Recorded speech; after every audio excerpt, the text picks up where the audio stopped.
Today I'm going to walk you through how I use my Tormach mill for mill turn operations. This setup turns a 3-axis mill into a makeshift lathe when you need one. I'll show you exactly how to set up the post processor, your work offsets, and the trick I use in PathPilot to handle different material lengths without resetting everything every time. In Fusion 360, you'll start by opening your post processor. I use the standard Tormach post, but I've modified it to allow mill turn operations, and I'll show you how to do that here.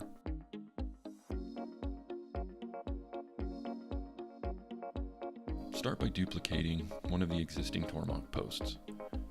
I keep the existing post as a backup if I have to revert back for some reason, but once you have this duplicate, go ahead and click the Edit Post.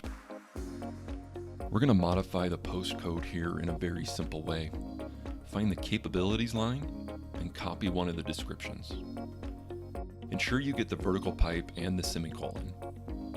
Go ahead and paste this line and modify the text to read capability _ turning. Ensure that semicolon is at the end of the line, click Save, and close.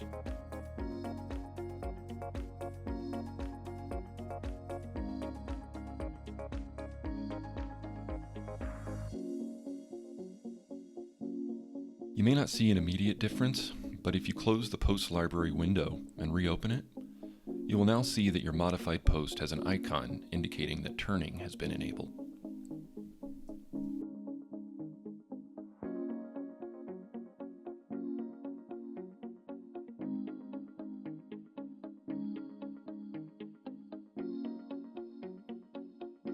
At this point, it's time to create your work setups. Start by creating a G54 setup with your first operations. Ensure your Z-axis is oriented in the same direction as your spindle. Your X-axis arrow should always point toward the tool. You will notice that all my tools have the same tool number. This is the trick that unlocks the power of this setup. Every tool, whether a turning tool, drill, or parting tool, must have the same tool number in your library. This goes for both Fusion and PathPilot.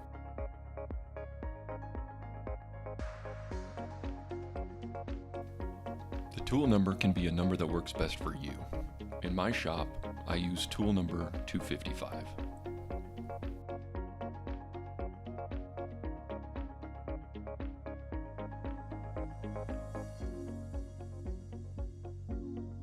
Once you've created your setups, you can simulate the operations to ensure the tool paths are matching your expectations.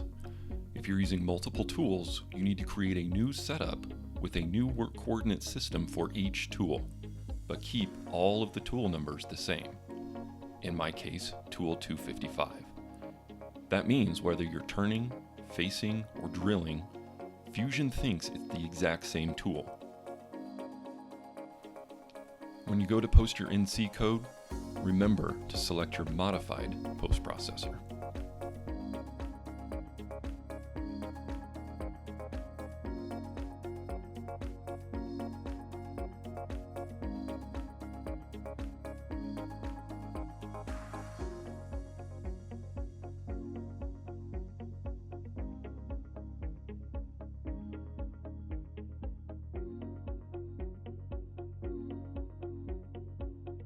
Now we'll establish the work coordinate setups for each of your tools. On the mill table, I've clamped my turning tools and vices. You can see I've got two stations here, one for G54 and one for G55. This method works with more, but we're going to keep it simple just for the demo. To tell PathPilot where the tips of these working tools are, I use a sharp reference tool in the spindle. For me, this is a 60-degree engraving bit, which I have numbered Tool 73. With this tool, I carefully jog over to each lathe tool tip and set a work coordinate system right at that point. For example, in this second tool setup, I have it set for G55. I line up X and Y by eye, so the engraving tool is dead centered over the tip of the lathe tool. I'll also set my Z height right at that tool tip as well. Now, PathPilot knows that for G55, This is exactly where my second lathe tool lives. I will have done the same thing for G54 in the first tool you see in the vise. Now, let's deal with the stock. I load the material into an ER collet. The factory Tormach tools have a smaller bore, which doesn't allow the material to push through the tool holder, so this is an aftermarket TTS holder. The trick that makes this method so powerful is that it doesn't matter what your material length is. We'll be setting that length relative to the stock each time.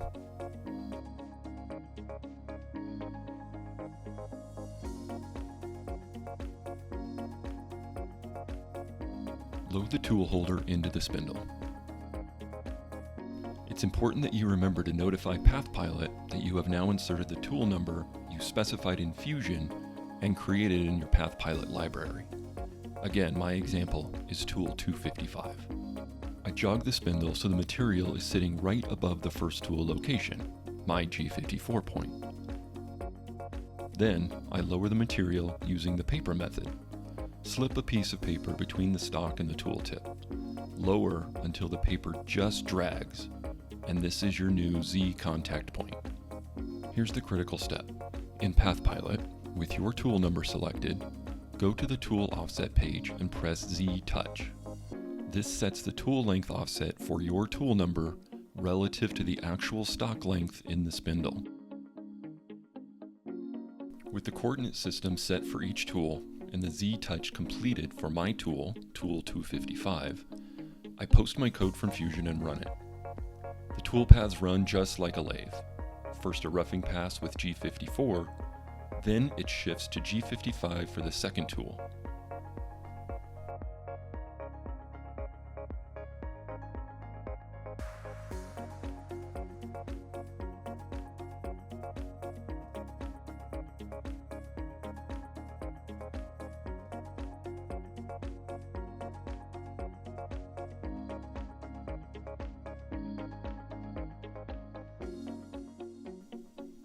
The advantage of this method is consistency.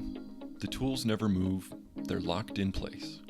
You only update your tool number when the stock changes length.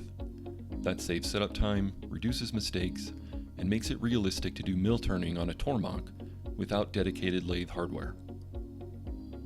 With this workflow, you can switch material lengths, run multiple tools, and keep everything referenced to a single tool number. It's a simple trick, but it makes this process practical.